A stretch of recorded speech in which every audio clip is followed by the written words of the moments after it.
বন্ধুরা, welcome back to my channel. আজ আমি একটি সাসপেন্স থ্রিলার বলিউড মুভির এক্সপ্লেনেশন করতে চলেছি। বলিউডের গুটি কতক ভালো মুভির মধ্যে এটি অন্যতম। আমার আজকের মুভির নাম মার্ডার 2। গল্পের হিংস্রতা আপনার লোম খাড়া করে দেবে। শহরের অন্ধকারে পতিতালয়ের পতিতাদের শিকার করছে এক সাইকো এবং মেয়েদের উপর অকথ্য অত্যাচার চালিয়ে তাদের শরীর টুকরো টুকরো করে ফেলে আসছে শহরের নালা নর্দমায়। আশা করছি মুভির ভয়ঙ্করতা বোঝানোর জন্য এইটুকু ইন্ট্রোই যথেষ্ট। তাহলে চলো দেরি না করে মুভির বিস্তারিত আলোচনা করা যাক। কাহিনীর শুরু হয় গোয়া শহরের একটি নিষিদ্ধ পল্লীকে দেখানোর মাধ্যমে, যেখানে এক ব্যক্তি এক পতিতাকে ইশারা করে এবং তার সাথে গাড়িতে বসিয়ে নিয়ে যায়। ফাঁকা বাড়িতে সেই ব্যক্তি মহিলার সাজে সজ্জিত হয় এবং তার সঙ্গী করে নিয়ে আসা জ্যোতি নামক মেয়েটির নাচ দেখতে শুরু করে। মহিলারূপী পুরুষটি জ্যোতির নাচ উপভোগ করে এবং শেষ পর্যায়ে এসে মেয়েটির মাথায় বারবার আঘাত করে তাকে মেরে ফেলে। মৃত্যু যন্ত্রণায় মেয়েটি বারবার চিৎকার করতে শুরু করলে সেই মহিলারূপী পুরুষ তার পাশে একটি রেকর্ডার নামিয়ে দেয় এবং তার যন্ত্রণার আর্তনাদ রেকর্ড করে নেয়। মুভির কাহিনী সেখানেই শেষ হয়। পরবর্তী পর্যায়ে আমরা অর্জুনকে দেখি। বর্তমানে অর্জুন তার মায়ের কবরের সামনে বসে থাকে। এই পর্যায়ে আমরা জানতে পারি যে অর্জুন অনাথ। অর্জুন গোয়া পুলিশে কর্মরত ছিল। পেশায় ছিল একজন সাহসী পুলিশ অফিসার, কিন্তু বর্তমানে সে স্মাগলিংয়ের মতো আন্ডারওয়ার্ল্ডের কাজের সাথে যুক্ত। তার পুলিশের চাকরি কেন চলে গিয়েছিল সেটা মুভির এই অংশে আমরা দেখতে পাই না। একদিন এক নারী ব্যবসায়ীর দালাল সমীর ভাই অর্জুনের সাথে দেখা করতে আসে। সমীর ভাই তার আন্ডারে কর্মরত কিছু মেয়েদের ফটো অর্জুনকে দেখায়। সে বলে যে আমার এই মেয়েরা কিছুদিন যাবৎ নিখোঁজ। তারা কাস্টমারের উদ্দেশ্যে বেরিয়েছিল কিন্তু আর ফিরে আসেনি। সমীর ভাই বলে কাল থেকে এই জ্যোতি নামের মেয়েটিও আমার আড্ডায় ফেরেনি। জ্যোতির মর্মান্তিক দৃশ্য দিয়েই আমাদের আজকের এই কাহিনী শুরু হয়েছিল। সমীর ভাই জ্যোতিরই দালাল ছিল। সমীর ভাই অর্জুনের কাছে মেয়েদের ফটো দিয়ে তাদের খোঁজার কন্ট্রাক্ট দিয়ে দেয়। সেই সঙ্গে সেই লোকটিকেও খুঁজে বের করতে বলে যে এদের নিখোঁজ করছিল। অর্জুন কন্ট্রাক্টের বিনিময়ে 5 লক্ষ টাকা চেয়ে বসে। সমীর ভাই তাকে 2 লক্ষ টাকা অ্যাডভান্স দেয় এবং বলে যে বাকি টাকা সম্পূর্ণ কাজ হওয়ার পর সে পেয়ে যাবে। অর্জুনও রাজি হয়ে যায় এবং শহরে ঘুরে বেড়ানো সেই সাইকোকে খোঁজার কাজে লেগে পড়ে। সমীর ভাইয়ের কন্ট্রাক্ট নেওয়ার পরে অর্জুন চার্চে আসে, তবে সে চার্চের ভেতরে যায় না। ব্যাপারটা চার্চের সিস্টার অনেক দিন ধরেই লক্ষ্য করেন। সিস্টার অর্জুনকে বলে যে তুমি যদি ঈশ্বরের কাছে চাও তবে তুমি নিশ্চয়ই পাবে, কিন্তু পাওয়ার জন্য ঈশ্বরের কাছে গিয়ে তোমাকে চাইতে হবে। অর্জুন হাসে এবং বলে যে আমি অনেক ছুটেছি ঈশ্বরের পিছনে, কিন্তু এবার ঈশ্বরের পালা আমার পিছনে ছোটার। আসলে অর্জুনের মায়ের মৃত্যু অর্জুন কোনোভাবেই মেনে নিতে পারেনি, আর সেই মৃত্যুর জন্যই সে ঈশ্বরকে দায়ী করে। অর্জুনের মায়ের মৃত্যুই তার চরিত্রকে অনেক কঠিন করে তুলেছিল। যাই হোক, অর্জুন সিস্টারের হাতে সেখানকার অনাথ বাচ্চাদের দেখাশোনার জন্য সমীর ভাইয়ের কাছ থেকে আনা 2 লক্ষ টাকা দিয়ে দেয় এবং চার্চ থেকে চলে আসে। চার্চ থেকে সোজা অর্জুন একটি সুইমিং পুলে আসে, যেখানে তার নজর প্রিয়া নামক একটি মেয়ের দিকে যায়। অর্জুনকে দেখা মাত্রই প্রিয়া সেখান থেকে পালিয়ে যায়। অর্জুন প্রিয়াকে ফলো করে এবং কিছুটা জোর করেই তাকে কিস করতে শুরু করে। এক পর্যায়ে তারা বেডরুমে আসে এবং একে অপরের উষ্ণতা উপভোগ করার আনন্দে মেতে ওঠে। অবশেষে অর্জুন প্রিয়ার সাথে ইন্টিমেট হয় এবং তাদের মধ্যে একটা সুন্দর সময় কাটতেই থাকে। ঠিক তখনই একটি ফোন কলে তাদের সেই মুহূর্তের অবসান হয়। অর্জুনকে হঠাৎ চলে যেতে দেখে প্রিয়া বলে যে তোমার সাথে কি আমার শুধুমাত্র এইসবেরই সম্পর্ক? অর্জুন বলে হোটেলে খাওয়ার পরে কাউকে সারাদিন সেই হোটেলে বসে থাকতে দেখেছ? প্রিয়া অর্জুনের মতোই অনাথ ছিল। গত 3 বছর ধরে তারা একটি সম্পর্কে আবদ্ধ আছে, কিন্তু অর্জুন কখনোই প্রিয়াকে তার মনের কথা জানায়নি। প্রিয়া এবং অর্জুন একে অপরের সাথে শারীরিকভাবে মিলিত হলেও আজ অবধি সে প্রিয়াকে কখনো প্রপোজ করে নাই। এক পর্যায়ে প্রিয়া অর্জুনকে জিজ্ঞাসা করে যে আমি তোমার ভালোবাসা না প্রয়োজনীয়তা। প্রিয়ার কথা শুনে অর্জুন খুব রুডলি জানায় যে তুমি শুধুমাত্র আমার একটা সুন্দর অভ্যেস, তাছাড়া আর কিছুই নয়। প্রিয়ার ইচ্ছা থাকে অর্জুনের সাথে সুন্দর একটা সংসার বাঁধার, কিন্তু অর্জুনের কাছে কমিটমেন্ট কোথাও না কোথাও একটা ভয়ের বিষয় ছিল। সে প্রিয়াকে বলে আমি এমনিতেও তোমার সাথে সময় কাটানোর জন্য যথেষ্ট টাকা তোমাকে পে করি। ফ্রিতে তুমি যদি মজা নিতে চাও তাহলে আমার সঙ্গে থাকো, আর তা না হলে পেপারে বিয়ের বিজ্ঞাপন দিয়ে একজন ধনী কাউকে বিয়ে করে নাও আর সেটেল হয়ে যাও। বরাবরের মতোই প্রিয়া সেই কথা উড়িয়ে দেয়। প্রিয়া অর্জুনকে ক্রিসমাসের অনুষ্ঠানের জন্য সন্ধ্যেতে তাকে নিয়ে চার্চে যাওয়ার জন্য অনুরোধ করে এবং অর্জুনও তাতে মেনে যায়। অর্জুনের স্বাভাবিক কঠোরতা থাকলেও প্রিয়া জানতো যে অর্জুন তাকে ভীষণ ভালোবাসে, তাই অর্জুনকে ছেড়ে যাওয়ার কথা সে কখনোই ভাবেনি। যাই হোক, অর্জুনের কাছে আসা সেই ফোনে তার এক পার্টনার তাকে জানায় যে জ্যোতি যে ট্যাক্সি করে তার কাস্টমারের কাছে গিয়েছিল তাকে পাওয়া গেছে। প্রিয়ার কাছ থেকে অর্জুন সোজা সেই ট্যাক্সি ড্রাইভারের সাথে দেখা করে। সেই ড্রাইভার অর্জুনকে সেই জায়গায় ডেকে আনেন যেখানে সে জ্যোতিকে ড্রপ করেছিল। ড্রাইভার বলে যে এই জায়গা থেকে অন্য এক ব্যক্তি গাড়িতে জ্যোতিকে নিয়ে বেরিয়ে যায়।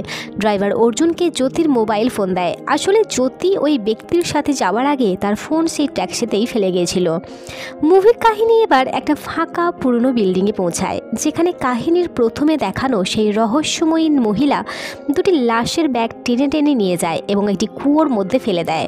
আর ভয়ঙ্কর বিষয় এটা ছিল যে সেই কুয়োর মধ্যে এরকম অনেক লাশের বস্তা পড়ে থাকে। অর্থাৎ সেই মহিলা এরকমভাবে অনেক মেয়েদের খুন করে তাদের কুয়োর মধ্যে ফেলে দিয়েছিল। এই পর্যায়ে সে যে দুটি লাশকে কুয়োর মধ্যে ফেলে সেই দুটি লাশ ছিল দুটি বিদেশি মহিলার। খবরের চ্যানেলে এবার দুটি ফরেনার্স মেয়ের নিখোঁজের খবর উঠে আসে। কমিশনার রিপোর্টারদের সামনে বলে যে আমরা সমগ্র পুলিশ টিম খুব শীঘ্রই ওই দুটি মেয়েকে খুঁজে বের করবই। অর্জুন বাড়িতে বসে সেই খবর দেখে। অর্জুন সমীরের কাছে আসে এবং তাকে বলে, তোমার নিখোঁজ মেয়েদের উদ্ধার করতে তোমারই কিছু মেয়েদের দিয়ে আমাদের শিকারির জন্য জাল বিছিয়ে দিতে হবে। তোমার মেয়েদের কাজে লাগাও। অর্জুন বলে যে কাস্টমার তাদের বাড়িতে বা হোটেলে যাওয়ার জন্য তোমার মেয়েদের বুক করবে সেই মেয়েরা যেন সেই অ্যাড্রেস আমাকে তাদের সেখানে যাওয়ার আগেই SMS করে দেয়। সমীর ভাই বলে যে গত কয়েকদিনের ঘটনার জন্য আমার মেয়েরা ভীত হয়ে আছে, তারা কেউ সেখানে যাওয়ার জন্য প্রস্তুত নয়। অর্জুন বলে ওদের পেমেন্ট তুমি বাড়িয়ে দাও, হাই পেমেন্ট পেলে সবাই সেখানে যাওয়ার জন্য রাজি হয়ে যাবে। তো অর্জুনের প্ল্যান এবার সমীর ভাইয়েরও পছন্দ হয়ে যায় এবং সে তার মেয়েদের প্রস্তুত করতে শুরু করে। কিছু সময় পরে সমীর ভাইয়ের কাছে এক কাস্টমারের ফোন আসে। সমীর ভাই রেশমা নামক একটি নতুন মেয়েকে সেই কাস্টমারের কাছে পাঠানোর জন্য ঠিক করে। রেশমা কলেজ পড়ুয়া 18 বছর বয়সী একটি মেয়ে ছিল। বাড়ি থেকে দূরে শহরে হোস্টেলে থেকে সে পড়াশোনা করছিল। রেশমা খুব গরিব পরিবারের মেয়ে ছিল। বাবা না থাকার কারণে বাড়ির সমস্ত দায়িত্ব তার ওপরেই থাকে। রেশমার মা এবং ছোট দুই বোন গ্রামে থাকতো। পরিবারের অভাব মেটানোর জন্য এবং বোনেদের উচ্চশিক্ষিত করার জন্য রেশমা তার মাকে বলে যে সে একটা চাকরি পেয়েছে যার স্যালারি অনেক বেশি। এই চাকরি জয়েন করার পরে তাদের পরিবারে আর কোনো অভাব থাকবে না এবং বোনেরাও ভালোভাবে পড়াশোনা করতে পারবে। আসলে পরিবারের খরচের জন্যই অসহায় রেশমা সমীর ভাইয়ের সাথে কাজ করতে শুরু করেছিল। রেশমা মাকে বলে যে তুমি আমাকে নিয়ে চিন্তা করো না, শুধু খেয়াল রেখো যেন বোনেরা ভালো মতো পড়াশোনা চালিয়ে যায়। এদিকে রাত ঘনিয়ে আসে এবং প্রিয়াকে দেওয়া কথা মতো অর্জুন তাকে নিয়ে চার্চে যায়। আর বরাবরের মতোই অর্জুন বাইরে দাঁড়িয়ে থাকে। চার্চ থেকে বাড়ি এসে প্রিয়া এবং অর্জুন খুব ঘনিষ্ঠ হয়। তাদের ঘনিষ্ঠতা চরমে পৌঁছাতেই যাচ্ছিল, ঠিক তখনই অর্জুন তার পকেটে জ্যোতির সেই ফোনটি পায় যেটা ট্যাক্সি ড্রাইভার তাকে দিয়েছিল। আর অর্জুন হঠাৎ সেখান থেকে উঠে চলে যায়। রাস্তায় অর্জুন তার বন্ধু সিদ্ধার্থকে ফোন করে, যে একজন পুলিশ অফিসার ছিল। অর্জুন জ্যোতির নাম্বার তার বন্ধু সিদ্ধার্থকে দেয় এবং সেই নাম্বার ট্রেস করতে বলে। সেই মুহূর্তে শহরের সেই দুই বিদেশি মেয়ের নিখোঁজের ঘটনা শহরকে উত্তপ্ত করে রেখেছিল, কারণ পুলিশ এখনও সেই দুই মেয়ের খোঁজ লাগিয়ে উঠতে পারেনি, যে কারণে রিপোর্টার, মিডিয়া এবং জনগণ ক্ষিপ্ত হয়েছিল। সিদ্ধার্থ জানায় এই মুহূর্তে তার পক্ষে জ্যোতির কেসের বিষয়ে থাকা সম্ভব নয়। এদিকে রেশমা রাত হতেই সুন্দরভাবে সেজে রেডি হয়ে ধীরাজ নামক এক ব্যক্তির গাড়িতে চেপে পড়ে। আর কিছু সময় পরে গাড়ি সেই পরিত্যক্ত ফাঁকা বাড়িতে গিয়ে পৌঁছায়। বাড়িতে পৌঁছে রেশমা সমীর ভাইকে তার কাস্টমারের ঠিকানা বলার জন্য ফোন লাগায়, কিন্তু ঠিক তখনই ধীরাজ রেশমার থেকে তার ফোন কেড়ে নেয়। ধীরাজ রেশমার সাথে সাধারণভাবেই কথা বলতে শুরু করে। রেশমা ধীরাজকে বলে যে বাড়ির বাইরের নেমপ্লেটে ডোনার নাম লেখা আছে, কিন্তু আপনার নাম তো ধীরাজ। ধীরাজ বলে আসলে আমি আমার বন্ধু ডোনার বাড়ির দেখাশোনা করি। এবার কথায় কথায় রেশমা জানায় যে এখানে আসার সময় আমি পায়ে চোট পেয়েছি। ধীরাজ পরক্ষণেই অদ্ভুতভাবে রেশমার পায়ের কাছে এসে বসে পড়ে এবং তাকে বলে যে আমাকে একটু সময় দাও, আজ রাতের মধ্যেই আমি তোমার পায়ের সমস্ত ব্যথা সারিয়ে দেব। রেশমা তার পোশাক খুলতেই যাচ্ছিল, তখনই ধীরাজ তাকে বাধা দেয় আর বলে যে আমার এত তাড়া নেই, তুমি বাড়ির ভেতরে এসো এবং কিছুটা ফ্রেশ হয়ে নাও। রেশমা তার ফোন সেখানেই ফেলে যায়। এদিকে অর্জুন সমীর ভাইয়ের ডেরায় গিয়ে একটি ছেলেকে জিজ্ঞাসা করে যে আজ কতজন মেয়ে কাজ করতে গিয়েছে আর সবাই কি তাদের ঠিকানা দিয়েছে। ছেলেটি অর্জুনকে বলে যে আজ 3 জন মেয়ে কাজে গেছে, তবে তার মধ্যে শুধুমাত্র 2 জন তাদের অ্যাড্রেস দিয়েছে। আর নতুন কাজে জয়েন করা কলেজ পড়ুয়া মেয়ে রেশমা তার কাস্টমারের অ্যাড্রেস দেয়নি। অর্জুন বলে যে 3টি মেয়েকে যে কাস্টমার বুক করেছে তাদের ফোন নাম্বার দাও। নাম্বার চেক করাকালীন অর্জুন লক্ষ্য করে যে জ্যোতির কাছে আসা শেষ নম্বর এবং রেশমাকে বুক করা সেই ব্যক্তির নাম্বার 1। অর্জুন বুঝে যায় যে রেশমা সেই লোকটির বাড়িতেই আছে। অর্জুন রেশমার নাম্বার ট্রেস করে তার ঠিকানা খুঁজতে শুরু করে। এদিকে রেশমা ধীরাজের সাথে তার বাড়ির ভিতরে আসতে শুরু করে। শূন্য বাড়ি জুড়ে অন্ধকার এবং চারিদিকের অদ্ভুত একটা নীরবতা যেন রেশমাকে গ্রাস করতে আসছিল। রেশমা ধীরাজকে জিজ্ঞাসা করে যে বাড়িতে এত নীরবতা কেন। ধীরাজ গানের সুরে তাকে জানায় যে তার হই হট্টগোল পছন্দ না। ধীরাজের ব্যবহারের অ্যাবনর্মালিটি রেশমার মতো আমাদেরও নজরে পড়ে। ধীরাজ রেশমাকে বসিয়ে বলে যে তুমি একটু বসো, আমি ফ্রেশ হয়ে আসছি। ধীরাজ চলে যাওয়ার পরে রেশমা সেই বাড়ি ঘুরে দেখতে শুরু করে। এবার ঘুরতে ঘুরতে রেশমা একটি রুমে গিয়ে পৌঁছায়। রুমের পর্দা সরালেই সেখানকার দৃশ্য দেখে রেশমা আঁতকে ওঠে। রুমের দেওয়ালগুলি রক্তে ভিজে গিয়েছিল।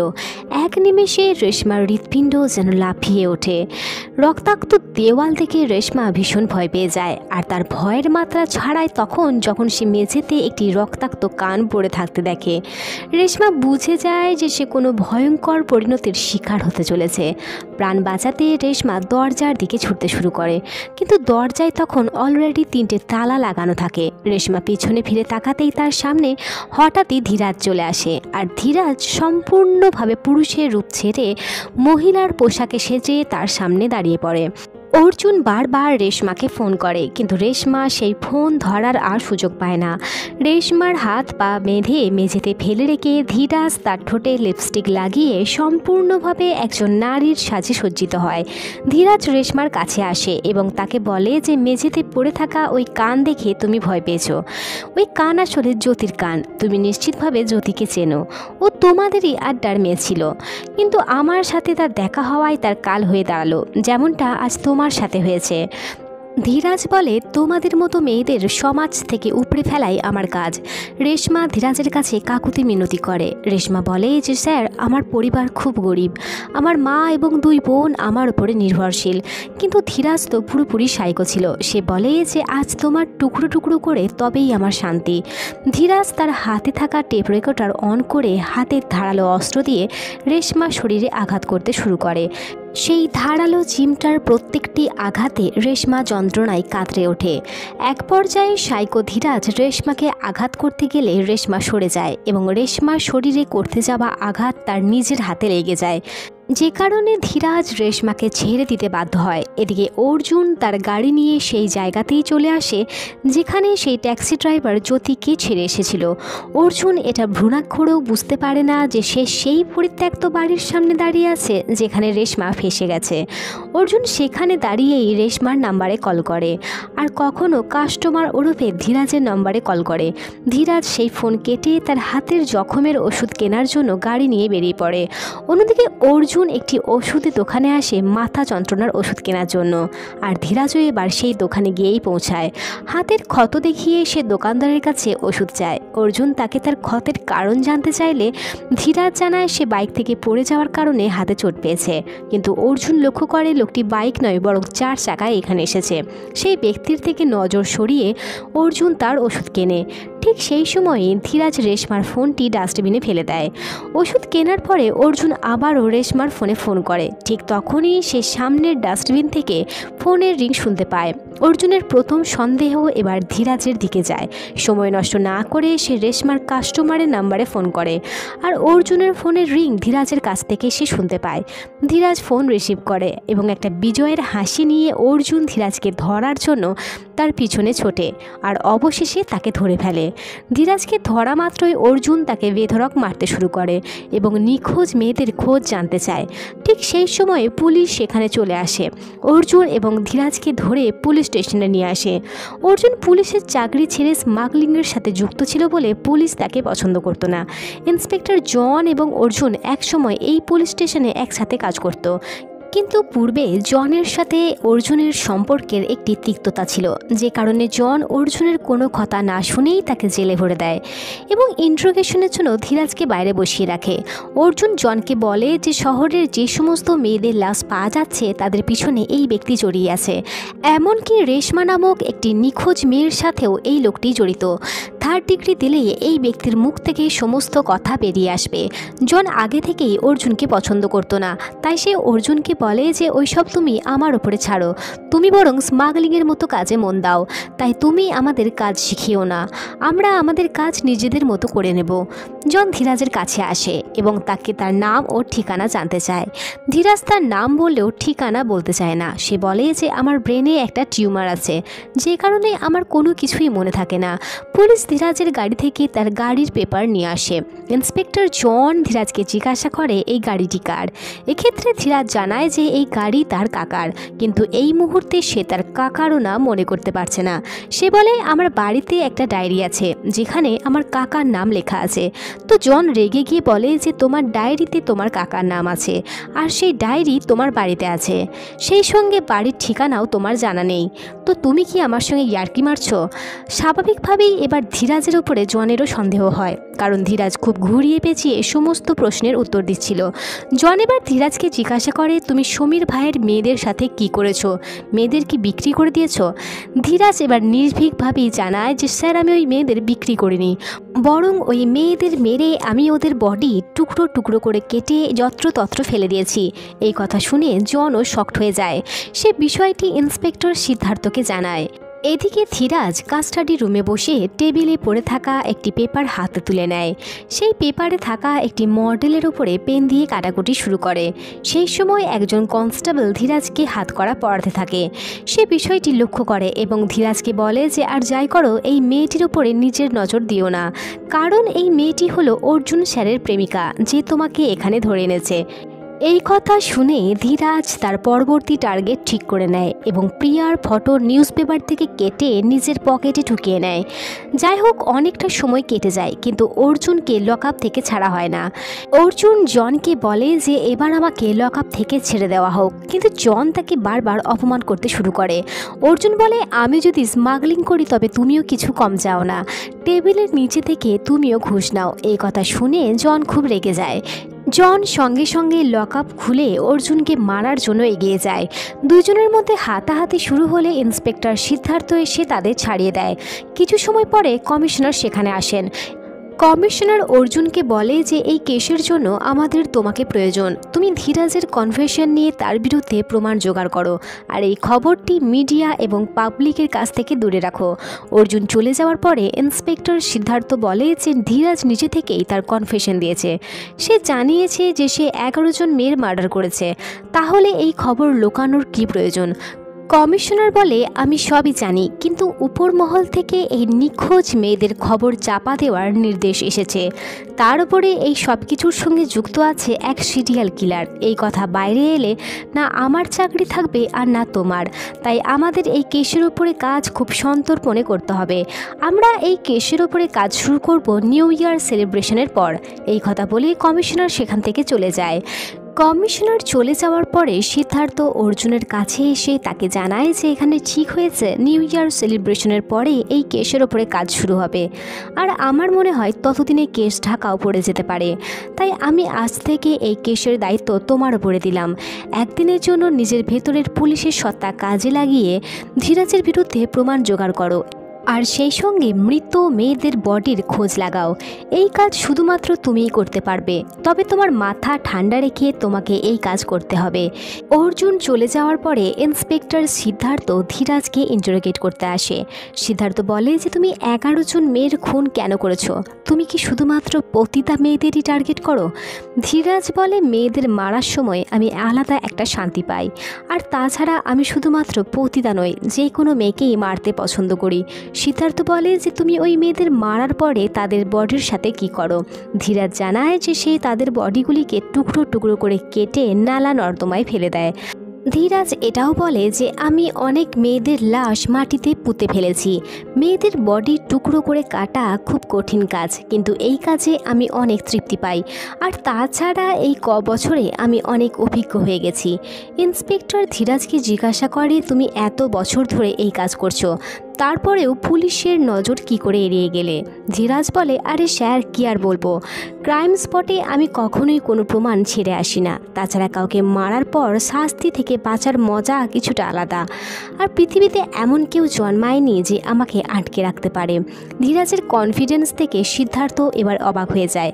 এদিকে অর্জুন সমীর ভাইয়ের ডেরায় গিয়ে নিখোঁজ হওয়া মেয়েদের ছবি জোগাড় করে। সমস্ত মেয়েদের ছবি পেলেও সেখানে রেশমার কোনো ফটো ছিল না, কারণ সে সেখানে নতুন ছিল আর কালই সে কাজে জয়েন করে। অর্থাৎ ধীরাজ ছিল তার প্রথম কাস্টমার। রেশমার ফটো পাওয়া খুব জরুরি বিষয় হয়ে দাঁড়ায়। অর্জুন রেশমার হোস্টেলে যায়। সেখানকার সিস্টার অর্জুনকে রেশমার রুমে নিয়ে গিয়ে তার ফটো দেখায়। সিস্টার বলে, আমাদের হোস্টেলে এমন কাজ আজ অবধি কোনো মেয়ে করেনি, তবে রেশমার বিষয়টা কিছুটা আলাদা ছিল। পারিবারিক দারিদ্রতা, বোন এবং মায়ের দায়িত্ব তাকে এই কাজ বেছে নিতে বাধ্য করেছিল। তাছাড়া সব কিছু জেনেও রেশমার অসহায় অবস্থার কথা চিন্তা করে আমি আমার নিজের রিস্কে ওকে ওই কাজ করতে অনুমতি দিয়েছিলাম। অর্জুন সিস্টারকে জিজ্ঞাসা করে যে রেশমার বয়স কত। সিস্টার জানায় এই 16 কিংবা 17, যেটা শুনে অর্জুনের খুব খারাপ লাগে, কারণ 16-17 বছর বয়সের একটা ফুলের মতো মেয়ে এই কাজে নেমে তার জীবনের সবথেকে ভয়ঙ্কর পরিণতির সম্মুখীন হতে চলেছিল। রেশমার ফটো নিয়ে অর্জুন সমীর ভাইয়ের কাছে গিয়ে তার উপরে চিৎকার করতে শুরু করে।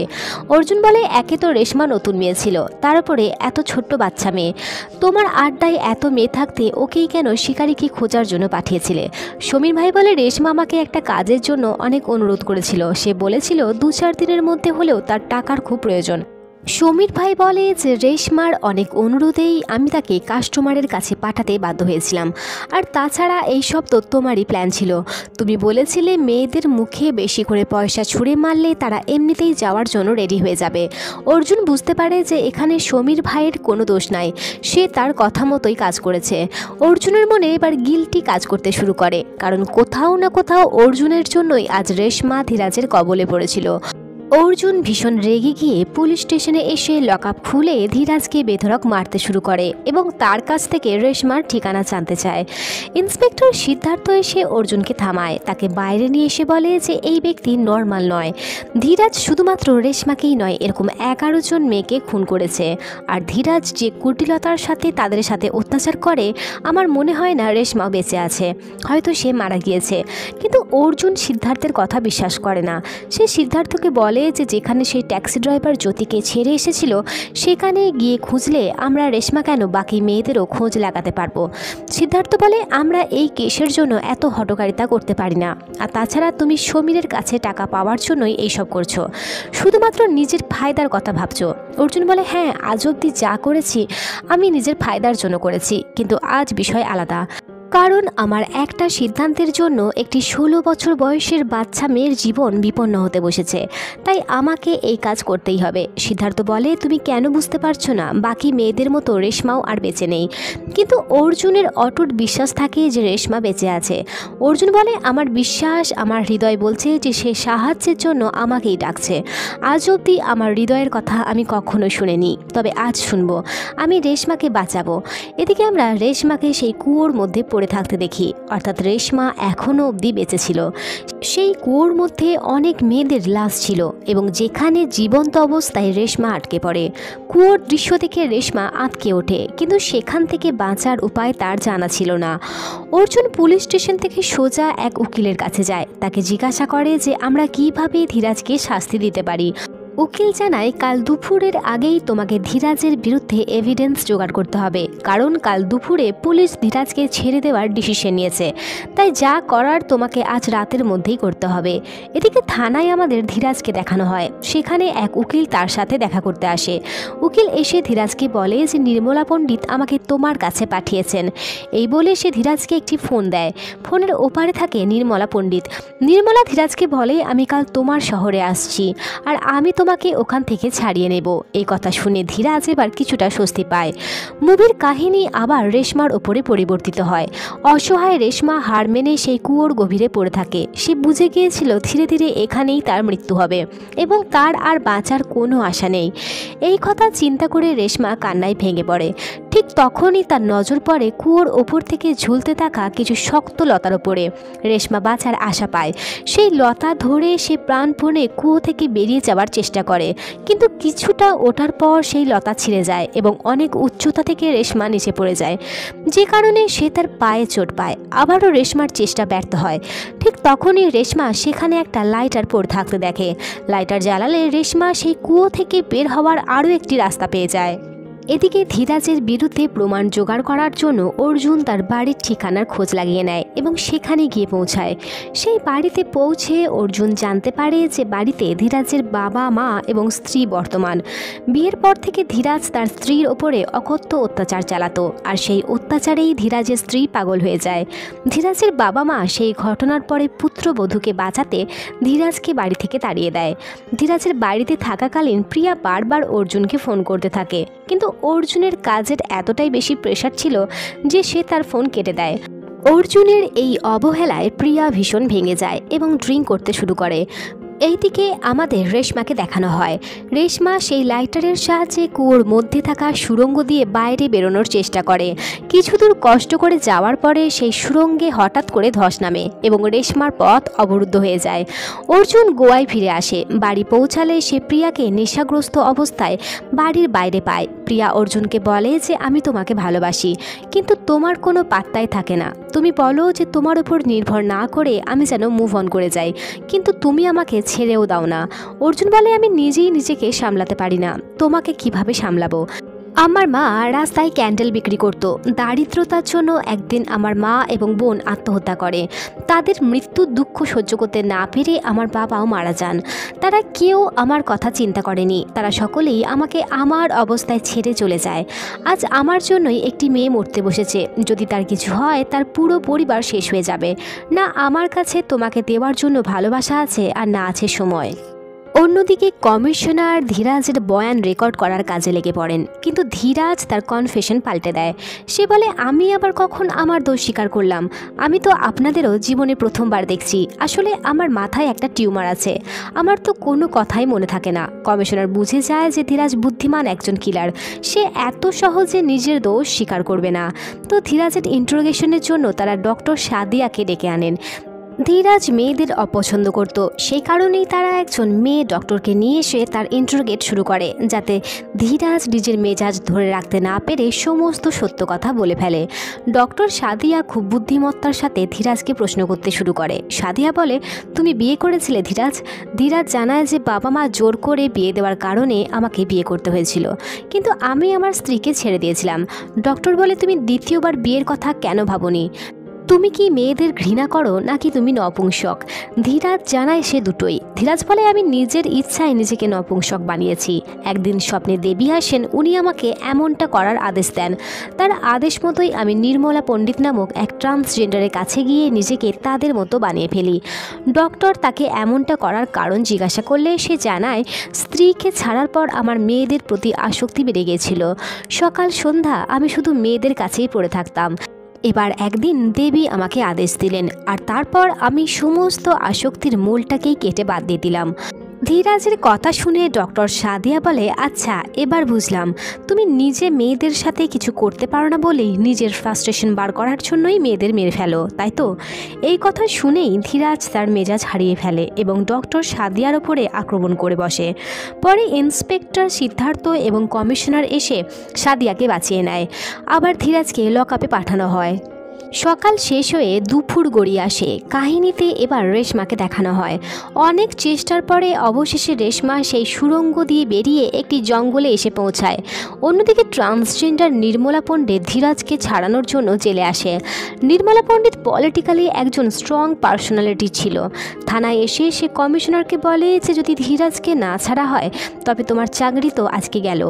কমিশনার নিজের সিদ্ধান্তে অটল থাকে, কিন্তু তখনই সিএমের ফোন আসে যে কমিশনারকে অর্ডার দেয় যে সে যেন ধীরাজকে ছেড়ে দেয়। না চাইতেও পুলিশ ধীরাজকে ছাড়তে বাধ্য হয়। ধীরাজ ছাড়া পেলে সিদ্ধার্থ অর্জুনকে ফোন করে বিষয়টি জানায়, আর এটাও জানায় যে তাদেরই থানার 2 জন কনস্টেবল ধীরাজকে অনুসরণ করছে।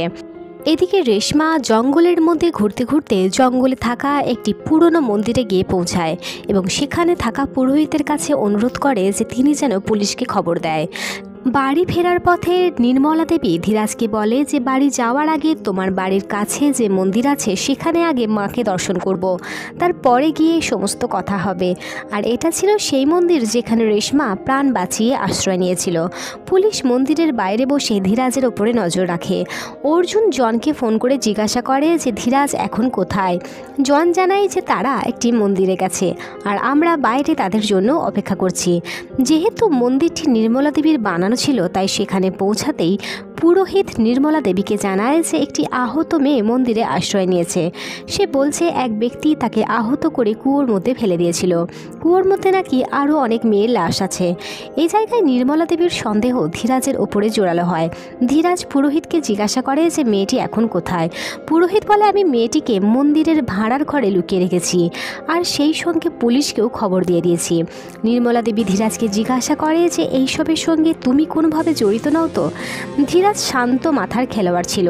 সে নির্মলা দেবীর প্রশ্নের কোনো উত্তর দেয় না আর মন্দিরের সামনের চিমটা তুলে নির্মলা দেবীকে চোখের পলকেই হত্যা করে। পরে পুরোহিত সামনে এলে সে তাকেও হত্যা করে। এরপরেই ধীরাজ রেশমাকে খোঁজার জন্য ভাড়ার ঘরে চলে যায়। এখানে রেশমাকে দেখা মাত্রই ধীরাজের মধ্যে সেই পশু স্বরূপ জেগে ওঠে আর সে সেই চিমটা দিয়ে রেশমাকে টন্ট করতে শুরু করে। রেশমা ধীরাজের এমন অকথ্য অত্যাচার এর আগে সহ্য করে এসেছিল যে পরবর্তীতে তার সাথে চরম কিছু ঘটতে চলেছে ভেবেই বাথরুম করে ফেলে। ঠিক তখনই ধীরাজ তার হাতে থাকা অস্ত্র দিয়ে রেশমার মাথায় শরীরের সর্বস্ব ক্ষমতা দিয়ে আঘাত করে। রেশমার মৃত্যু না হওয়া অবধি সে তার শরীরে স্ট্যাব করতে শুরু করে আর অবশেষে রেশমা যন্ত্রণার পৃথিবী ত্যাগ করে। এই দৃশ্য অত্যন্ত মর্মান্তিক, যেখানে আমিও নিজের চোখে জল ধরে রাখতে পারিনি। কিছু সময় পরে অর্জুন সেখানে পৌঁছায় এবং মন্দিরের দরজা খুলতেই রেশমার লাশ দেখতে পায়। রেশমার শরীরে এত ক্ষত ছিল যে অর্জুন কান্নায় ভেঙে পড়ে। সে এটাই ভাবে যে রেশমার বাঁচার কতটা ইচ্ছে ছিল, কিন্তু আমি অক্ষম যে তাকে বাঁচাতে পারলাম না। রেশমার কবরের ব্যবস্থা করা হয়। মেয়ের শেষকৃত্য দেখে মা কান্নায় ভেঙে পড়েন। এবার কাহিনী ফিরে আসে ধীরাজের কাছে। ধীরাজ তার পরবর্তী টার্গেট ঠিক করে, যে ছিল অর্জুনের গার্লফ্রেন্ড প্রিয়া। জেলে থাকাকালীন খবরের কাগজে প্রিয়ার ফটোর সাথে তার কন্ট্যাক্ট নাম্বার দেওয়া ছিল। ধীরাজ এবার সেই নাম্বারে ফোন করে, যেটা ছিল প্রিয়ার ফটো এজেন্সির নাম্বার। এজেন্সি থেকে প্রিয়াকে ফোন করে জানায় যে আজ রাতেই তাকে একটা ফটোশ্যুট করতে হবে। এজেন্সি প্রিয়াকে সেই অ্যাড্রেস দিয়ে দেয়। প্রিয়া সেখানে যাবার জন্য রাজিও হয়ে যায়। এদিকে অর্জুন রেশমার কথা চিন্তা করে খুব দুঃখী হয়ে যায় আর সে ধীরাজকে খোঁজার জন্য সেই জায়গাতেই গিয়ে পৌঁছায় যেখানে ড্রাইভার জ্যোতিকে ছেড়ে এসেছিল। এই ফাঁকা জায়গায় সেই পুরনো মন্দিরের সামনে দাঁড়ায়। এখানে অর্জুনের নজর যায় একটি ভাঙা ভয়ঙ্কর মূর্তির দিকে। অর্জুনের মনে পড়ে ইন্ট্রোগেশনের সময় ধীরাজের এক বন্ধু তাকে জানিয়েছিল ধীরাজ রাক্ষসের মূর্তি বানাতে ভীষণ পছন্দ করত। অর্জুনের এটাও মনে পড়ে যে যে জায়গায় জ্যোতিকে ড্রাইভার ছেড়ে এসেছিল সেইখানে এক পুরনো বাড়ির সামনে এই রকমেরই মূর্তি আছে। অর্জুনের আর বুঝতে বাকি থাকে না যে সেই বাড়িই আসলে ধীরাজের। এদিকে ধীরাজ তার বাড়িতে তার পুরুষের বেশ ছেড়ে মহিলার বেশ ধারণ করে এবং প্রিয়ার আসার অপেক্ষা করতে থাকে। ঠিক তখনই সেখানে প্রিয়ার পরিবর্তে অর্জুন চলে আসে। ধীরাজকে দেখা মাত্রই অর্জুন তাকে বেধড়ক মারতে শুরু করে। এক পর্যায়ে ধীরাজ তার চালাকের সঙ্গে অজ্ঞান হয়ে যাওয়ার নাটক করে। ঠিক তখনই সেখানে প্রিয়া আসে। অর্জুন প্রিয়াকে দেখে অবাক হয়ে যায়। অর্জুনের ধ্যান প্রিয়ার দিকে গেলে সেই মুহূর্তেই ধীরাজ সেই চিমটা দিয়ে তার মাথায় আঘাত করে এবং মুহূর্তের মধ্যেই অর্জুন মাটিতে পড়ে যায়। অর্জুনের অক্ষমতার সুযোগ নিয়ে ধীরাজ প্রিয়ার হাত পা বেঁধে তার উপরে অকথ্য অত্যাচার করতে শুরু করে। ধীরাজ অর্জুনকে বলে যে তোমার জানার খুব ইচ্ছা ছিল আমি মেয়েদের কেমনভাবে হত্যা করি, তাহলে তোমার সামনে তোমার প্রেমিকাকে মেরে আমি তোমার সেই ইচ্ছা পূরণ করব। প্রিয়াকে মারার আগে ধীরাজ একটি টেপ রেকর্ডার অন করে এবং প্রিয়ার মাথার কাছে রেখে দেয় আর তাকে বলে যে এবার তুমি জোরে জোরে চিৎকার করো। প্রিয়াকে ধীরাজ অর্জুনের সামনেই সেই চিমটা তুলে মারতেই যায়। ঠিক তখনই অর্জুন এসে তাকে ধাক্কা মেরে সরিয়ে দেয়। অর্জুন এবার ধীরাজকে মারতে শুরু করে। এক পর্যায়ে ধীরাজ শক্তি হারিয়ে মাটিতে লুটিয়ে পড়ে।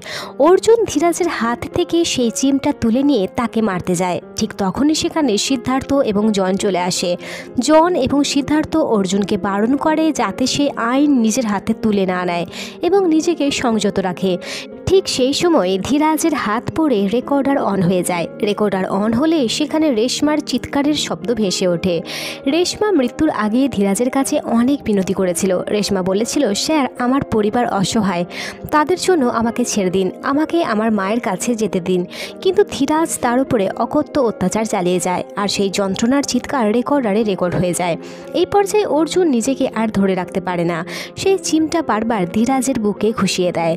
সিদ্ধার্থ সঙ্গে সঙ্গেই ধীরাজকে উদ্দেশ্য করে দুটো গুলি মারে, যাতে ধীরাজের মৃত্যুর কেশে অর্জুন ফেঁসে না যায়। রেশমার কান্নার শব্দে অর্জুন সেখানেই কাঁদতে শুরু করে। কিছু সময় পরে কুয়ো থেকে বাকি মেয়েদের বডি তোলা হয়। এখানে পুলিশ জানতে পারে যে ধীরাজ 11টি নয়, বরং আরও অনেক মেয়েকে এইভাবে হত্যা করেছিল। যাই হোক, পরের দিন নতুন সূর্যের উদয় হয়। অর্জুন রেশমার বাড়ির সামনে একটা টাকার প্যাকেট নামিয়ে আসে। আমরা বুঝতে পারি যে অর্জুন রেশমার অবর্তমানে তার পরিবারের দায়িত্ব নিয়েছিল। এই পর্যায়ে অর্জুনের মনে পড়ে যে সিস্টার একদিন বলেছিলেন, সেদিন তোমার পরিবার মারা যাওয়ার পর তুমি বেঁচেছিলে, নিশ্চয়ই তোমার কোথাও কোনো জায়গায় কাজ বাকি আছে।